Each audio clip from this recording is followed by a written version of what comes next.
33 ساڵ بەسەر شەیدکردنی مامەڕیشە و هاوڕێکانی تێدەپەڕێت.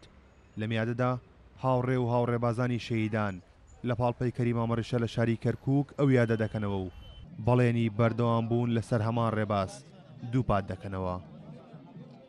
ئەمڕۆ یادی 33 ساڵەی شەیدبوونی مامەڕیشەی قارەمانی و جوامێر لەگەڵ شەید موحسین و شەید سەردار ئەم کەڵە پیاوە ئەم کەڵە پیاوێلە کە لەم ڕۆژەدا 33 ساڵ بەر لە ئەمڕۆ خەبات و تێکۆشانیان کرد لە پێناوی ئازادی و سەرفەرازی و سەربەستی نەوەک سەرشۆڕی و بۆ کۆیلایەتی.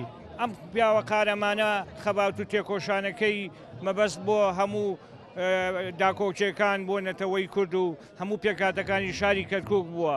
یادی 33 ساڵەی شەیدبوونی شەیدان مامەڕیشەی قارەمان و کاکە موحسین و کاکە سەردار سەری ڕێز و نەوازدا دەنێن لە بەردەم گیانی پاکیان لە گیانی پاکی ئەوان و سەرجەم شەیدانی کورد و کوردستان بەڵێن دووپاتەکەینەوە بەڵێن دووپاتەکەی کتاوەکەی ڕێبازە پیرۆزەکەیان بین ئەو ڕێبازەی کە لە قوتابخانەکەی هەواڵی خوا لەخۆش بوو جەنابی ئیمام جەلالەوە پەروەردە بووین و پەروەردە ئەبین بەردەوامە بین ئەو ڕێبازەی تاواکەی ڕێبازە پیرۆزەکەیان بین مامەڕیشە ئەو ڕۆڵە قارەمانە بوو کە لەبەر خاتر میلەتەکەی شەو ڕۆژی خستە سەریەک بەردەوام بوو لە قوربانیدان.